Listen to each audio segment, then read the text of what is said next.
విడు మొరటోడు అని వాళ్ళు వీళ్ళు ఎన్నెన్ని అన్న పసి పిల్లవాడు నవ్వాడు.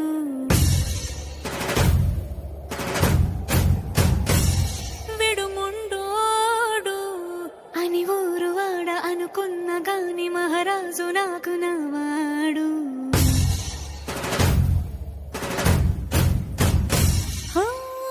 మాట పెడుసైనా మనసులో వెన్న రాయిలా ఉన్నవాడిలోన దేవుడెవరికి తెలుసును నాకన్నా.